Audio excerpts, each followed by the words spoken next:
Memberi makan ini harus ditunggui ya, takutnya kalau pas ini terus kita nggak tahu. Ada food bottle, kemudian satu lagi ada gelas ukur ya. Ini gelas ukur, jangan ditumpui ya. Ini adalah gelas berisi air putih ya. Tidak banyak ya, air putih itu cukup kita sediakan sedikit aja. Air putih diberikan di awal dan di akhir. Di awal itu untuk membasahi ya, untuk membasahi, dan juga nanti ketika sampai di mukosa lambung itu di awal untuk membasahi mukosa ya. Kemudian di akhir diberikan lagi sedikit untuk membilas selang agar susunya nggak ada yang ada di selang ini ya. Jadi semuanya harus masuk. Nah, pasien ini dapat 200 cc. Anggap saja ini sudah 2 hari ini dia dapat nutrisi ya melalui NGT atau istilahnya sonde. Jadi nanti kalau di rumah sakit mbak perawat bilang begini dek, pasiennya disonde. Nah, berarti itu kalian diminta untuk memasukkan susu melalui NGT. Itu namanya sonde. Istilahnya ya, sonde, SONDE. Nah, prosedurnya sama, kita tetap pakai handspoon, lalu siapkan dulu susunya. Tidak perlu membuat ya, kita membuat susu saset seperti ini di dapur ya, harus diaduk, nanti nggak sesuai. Karena pasien itu dihitung kalorinya. Misalnya Tuan Supri ini dapat 2000 kalori. Nanti gizi yang akan menyiapkan, akan meracik susunya. Biasanya bukan hanya susu tok, susu diberi margarin, diberi gula, diberi macam-macam ya, supaya nanti dia mencapai 2000 kalori. Itu pun ada komposisinya, karbohidratnya sekian. Nah, itu urusannya gizi. Nanti sampai di ruang keperawatan ya, susu itu sudah dalam bentuk cair itu ya. Nanti kalau susunya padat nggak bisa.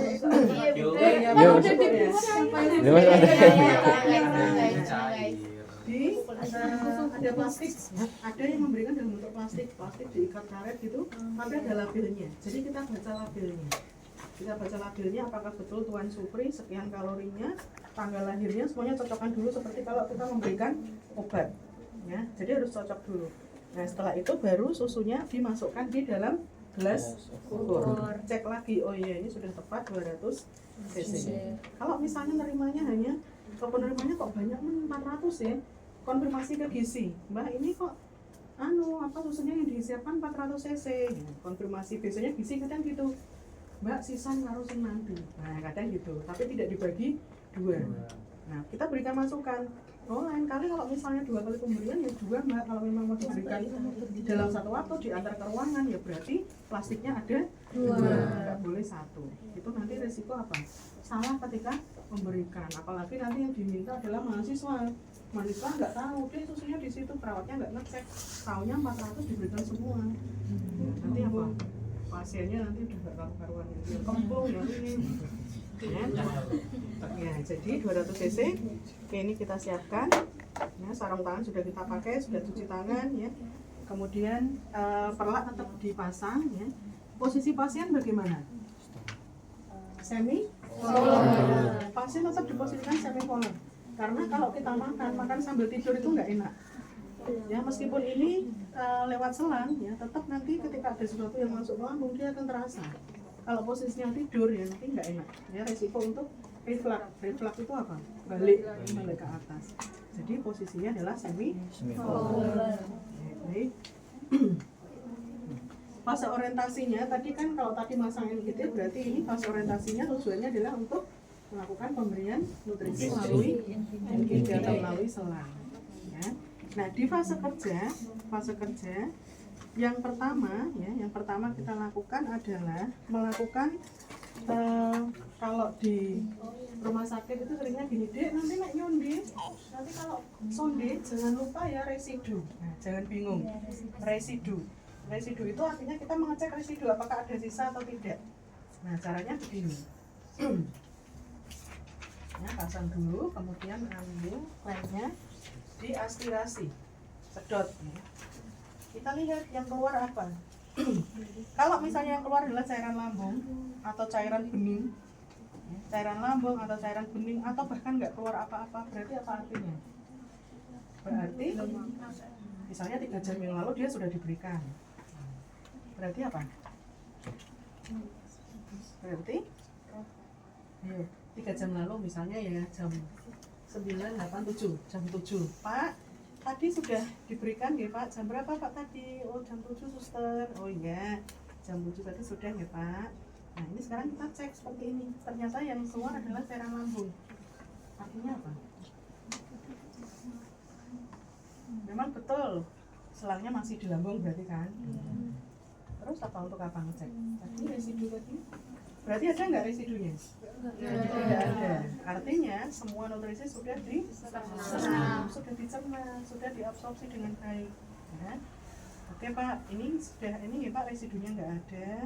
Semua nutrisi sudah terserap dengan baik. Berarti nanti saya akan memasukkan 200 cc susu. Nah itu nggak masalah. Biasanya kalau pasiennya baik-baik saja sih nggak ada kelainan saluran cerna kan begitu. Tapi ada pasien yang tidak sadar, pasien dengan masalah saluran cerna, pasien yang sepsis, ya, itu seringkali ada yang begini, residu, ternyata di sini sudah muncul apa? Susu. Ternyata, nah ini penuh dengan susu, ya. Ini susu semua sampai berarti residunya masih banyak. Artinya nutrisi yang tadi diberikan itu belum terserap dengan baik, tidak sempurna penyerapannya. Nah kita harus confirm, ya, telepon dokternya dulu. Dok, mohon izin konsul pasien atas nama Tuan Supri. Terakhir diberikan NGT, tadi diberikan nutrisi melalui NGT jam 7 pagi, jam 10 ya 3 jam ini kami mengecek residu, ternyata residunya masih penuh. Padahal ini jadwal diberikan nutrisi lagi. Mohon advis dijawab apakah pemberiannya ditunda ataukah akan dikurangi jumlahnya. Nah nanti dokter akan memutuskan. Kadang ditunda seringnya, kalau ini nanti dokter akan tanya Mbak residunya banyak atau sedikit, residunya banyak dok full, tunda, nanti 2 jam lagi coba diresidu lagi, kalau sudah tidak diresidu baru di program itu bisa seperti itu, mengikuti respon pasien. Kita perawat juga harus pintar ya, jangan pokoknya nggak diresidu, tidak diresidu tiba-tiba langsung diberikan, pokoknya di situ dokternya nulis jam 7 setiap 3 jam berarti jam 7 terus jam 10. Nah itu nanti perawatnya nggak bisa mikir kalau seperti itu. Nah itulah bedanya, pasien dirawat oleh perawat yang pintar sama yang tidak, yang mikir sama yang tidak, itu akan berbeda outputnya ya. Lihat pasien pun juga kalau perawat yang pintar tahu kok bapak pucat, kok ada ini, kok ada itu. Nah, Pak, baik Pak, ini saya berikan ya 200 cc. Ini sudah ada susunya. Kemudian, nah caranya, prosedurnya. Ini kalau mau kita ambil ya, kalau ini mau kita ambil ingat tekuk dulu, ya, klem dulu, klem dengan tangan. Masukkan. Seperti ini aman, masih tertutup, ya, tidak akan ada udara yang masuk. Ya, pegangnya. Pegang itu nanti kalau misalnya sudah ada susunya, pegangnya jangan di sini. Kalau tekannya tinggi dia akan lepas. Ya. Jadi biasakan kalau megang itu di sini. Ini kan sekaligus megang botolnya dan megang selangnya. Kemudian disiapkan dulu apa? Air putih. Air putih disiapkan dulu sedikit, ya. Sedikit dialirkan. Ya. Mengalirkannya nggak boleh di sini. Posisi selang, posisi botol feedingnya harus lebih tinggi, minimal 20 cm. Ya, ini nanti mengalir.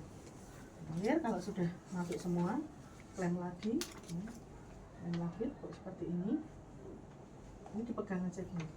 Pegang ini kan udah udaranya nggak akan masuk karena ini terbuka, ya kecuali kalau ditutup.